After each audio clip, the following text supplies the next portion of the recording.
Selamat datang saudara-saudari. Hari ini kita belajar mengenai prinsip Tuhan dalam pemberian. Prinsip Tuhan dalam pemberian. Dalam 1 Korintius babak 10. Mari kita mencarinya. Ayat 11. 1 Korintius babak 10 ayat 11 berkata,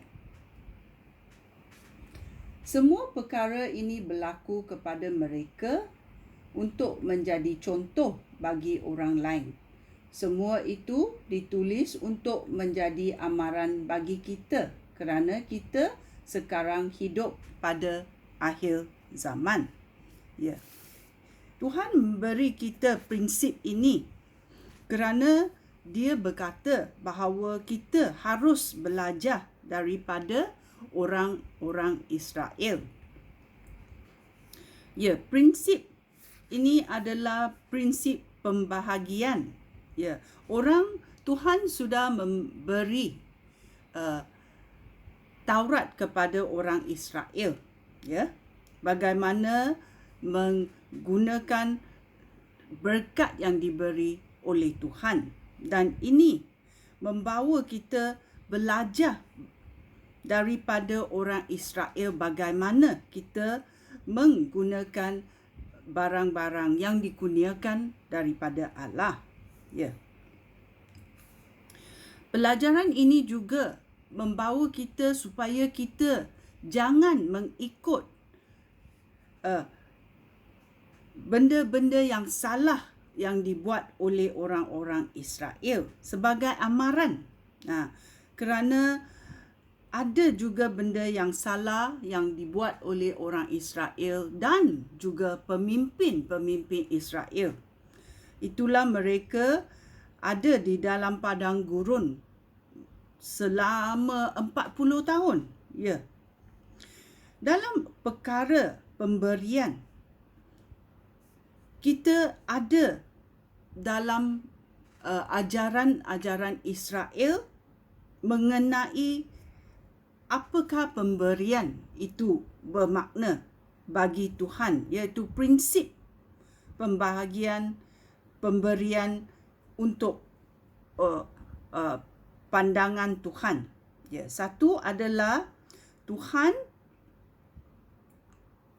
mahu kita belajar untuk memberi 100%. Yang kedua, Tuhan mahu kita memberi dengan sistematik dan teratur. Dan yang tiga, Tuhan mahu kita memberi yang pertama dan yang terbaik kepada Tuhan. Mari kita selidiki ayat Tuhan. Dalam 1 kita cakap Tuhan mahu kita memberi 100%. Di mana kita boleh mencarinya? Dalam Malaikat, iaitu babak terakhir dalam Perjanjian Lama, iaitu Malaikat babak 3 ayat 10. Dia berkata, persembahan persepuluhan. Dalam ayat 6 dia berkata, akulah Tuhan, aku tidak berubah. Oleh itu, kamu, keturunan Yakub, tidak dibinasa sama sekali.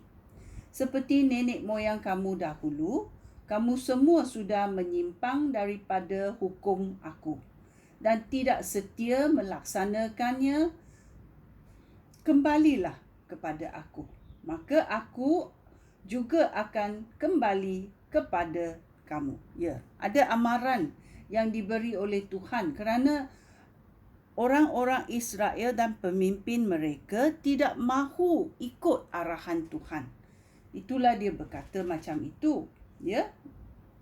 Kembalilah kepada aku, maka aku juga akan kembali kepada kamu. Tetapi kamu bertanya, apa yang harus kami lakukan untuk kembali kepada Tuhan? Sekarang aku bertanya kepada kamu, bolehkah manusia menipu Allah? Tentu tidak. Tetapi kamu, manusia, menipu aku. Aku Allah. Kamu bertanya, bagaimana kita menipu kamu, Allah? Aku menjawab, dalam hal memberi persepuluhan dan persembahan. Ya, Tuhan berkata dengan terang-terang kepada manusia dan kepada orang Israel yang tidak taat kepadanya.